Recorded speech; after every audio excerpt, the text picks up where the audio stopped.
Aujourd'hui, dans les incroyables aventures du Captain. Today is gonna be epic, comme dirait Sam Pilgrim. Aujourd'hui la fête va être belle, parce qu'on accueille les cousins du Sud. Nico de VTT Plaisir et Alex de Personne à la prod. On fait le déplacement depuis leur sud ensoleillé jusqu'à notre froid et pluvieux budget pour aller tester les trails locaux. Et comme Nantua regorge de sentiers sympas, j'ai sorti ma liste des grands trails classiques catholards qu'il faut au moins avoir fait une fois dans sa vie avant de tomber de la falaise. Non pas que je souhaite à quelqu'un de tomber de la falaise. Il est fort. Parce que... Oh!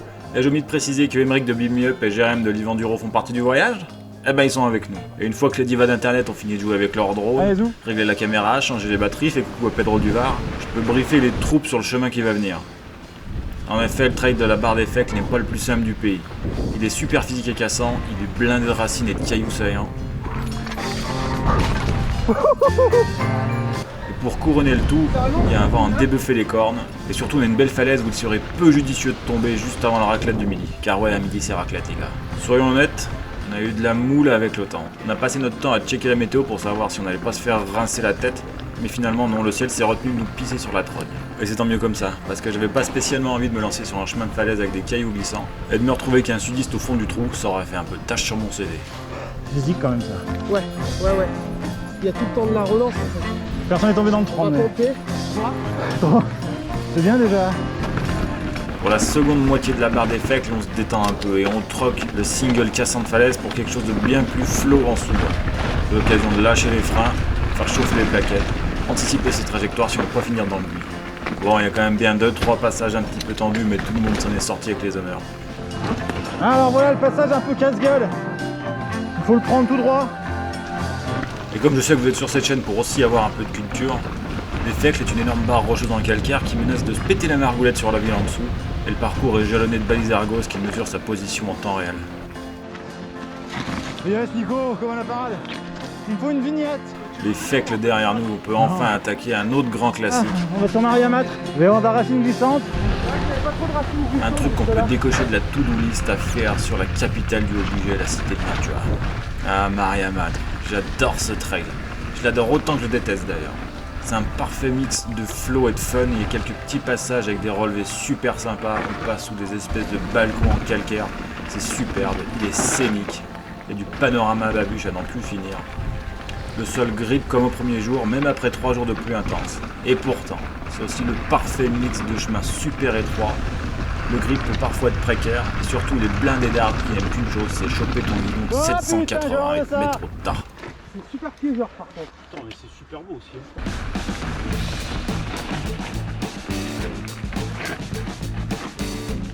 Après avoir passé quelques petites épingles plus ou moins serrées, on enchaîne avec la partie que les JRM détestent. Les arbres super serrés qui touchent le guidon et qui te frottent les épaules pour l'un, et les arbres super serrés qui tapent le guidon et qui t'envoient faire un OTB monumental, la tête la première en direction de la nation pour l'autre. C'est là que Jérém tombe. Jérém, c'est cadeau, c'est pour moi. Mais pas de panique, je vais briefer toute la compagnie sur les potentiels dangers de cette descente, et tout le monde arrivera en bas sur ces 2 roues, car il aurait été dommage de rater la descente suivante, la full collant. Le virage est tout tendu là par contre. Après une petite liaison à la pédale dans la joie et l'allégresse générale, on peut attaquer la sympathique et très courte montée qui permet de rejoindre le départ de la Full Cono. C'est bon? Ah, la Full Cono, je l'adore aussi.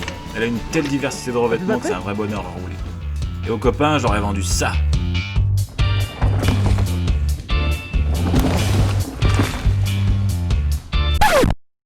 Mais tous ceux qui ont déjà commandé un Big Mac savent qu'entre ce qu'il y a en photo et ce qui arrive dans ton assiette, la réalité est bien différente. Oh ça glisse, ça glisse, ça glisse. Et les fortes pluies de la veille, de l'avant-veille, de la semaine d'avant et de la semaine encore précédente ont creusé un véritable petit canyon au milieu de la descente. Ajouté à ça une grosse pente et un peu de boue, et nos collègues du sud ont vite perdu pied là-dessus. Mais heureusement, et comme je le disais plus tôt, la Full Cono est super diverse au niveau du sol sur lequel tu roules. Et la boue a vite fait céder la place pour du caillou mou. Caillou. La partie suivante est totalement inédite sur cette chaîne.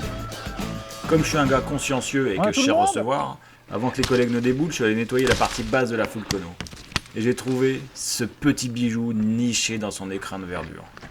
Loïc, le mécano de chez Dilulo, on avait parlé. Alors je sais pas si on parle de celle-là, Loïc, mais en tout cas, merci de m'avoir aiguillé dans la bonne Prends un peu direction. d'élan pour passer là.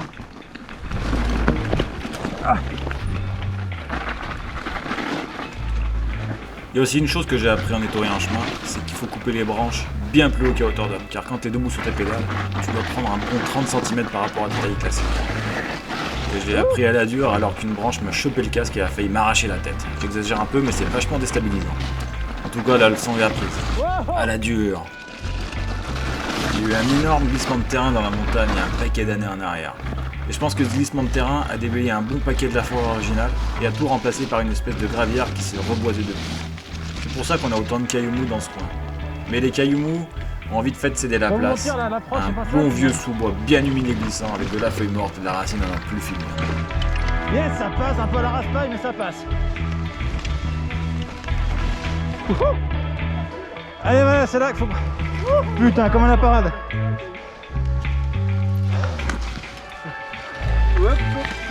Yes.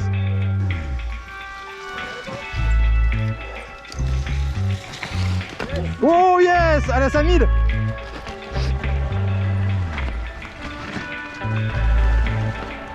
On termine en beauté cette matinée par ce petit passage qui a été shapé avec amour par toi, l'inconnu. J'espère que tu nous regardes et je te dis merci. Et on en profitera pour admirer la propension des vététistes à tirer un frein arrière et faire un vieux dérapage dans le gravier. Surtout quand le vélo est pas à toi et que tu niques la gomme des autres. N'est-ce pas, Jérém? Et ben voilà.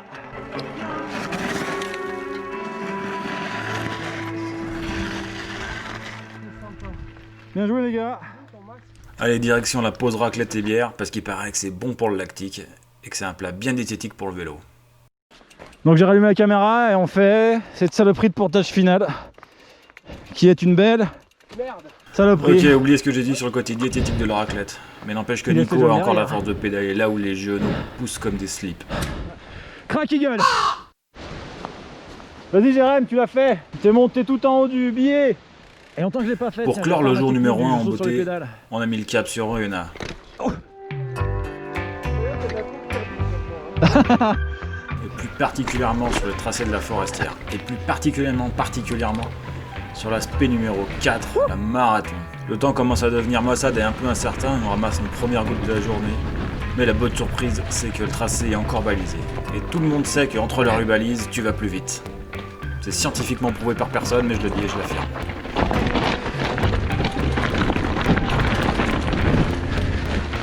Loin devant là, souple et détendu.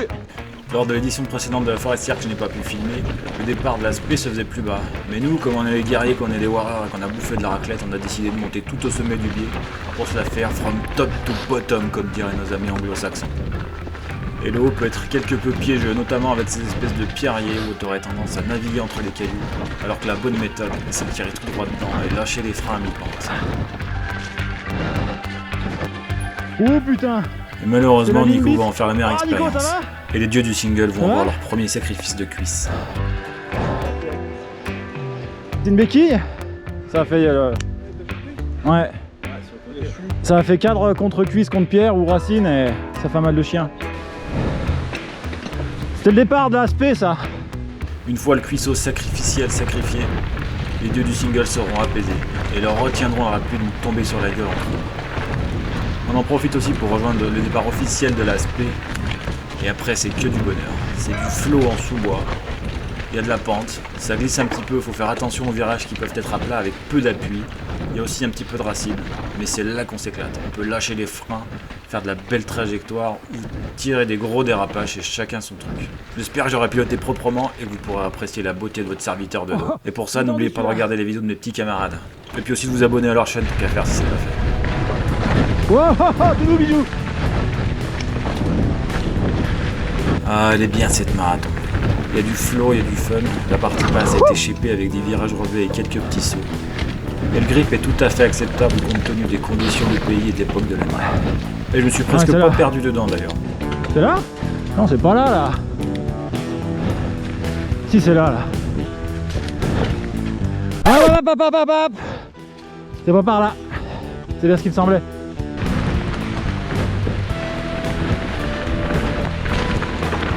Du flow et du fun. Il y a même des dalles en pierre. Vous savez ces grosses dalles en pierre que j'ai décrit hier récemment? Et ben là aujourd'hui elles grippaient. Alors mets un coup pas pour les grosses dalles en calcaire. Vous avez regagné ma confiance.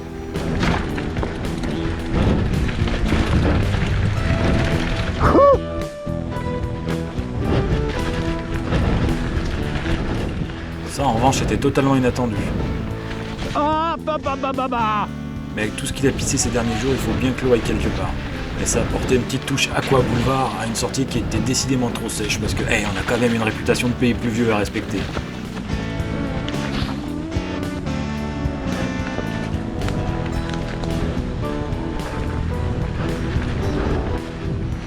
Encore 2-3 petits sauts par-ci par-là et on arrive à la fin de la spéciale. Il marque aussi la fin de cette journée vraiment super avec les copains du Sud. Ça a été un véritable plaisir que de les rencontrer pour la première fois en chair et en os. Mais attendez, c'est pas fini, quand il n'y en a plus, il y en a encore. Bien joué. Demain, c'est direction le Nord-Isère pour une nouvelle journée sur les terres de Emmerich. Mais pour ça, il faudra attendre la semaine prochaine. Alors surtout, n'oubliez pas de vous abonner pour être sûr de ne pas la manquer. On se dit à très vite les potes, faites du vélo. Et invitez les copains du Sud quand il fait moche, ça leur fera plaisir. Oh, il y a eu boîte.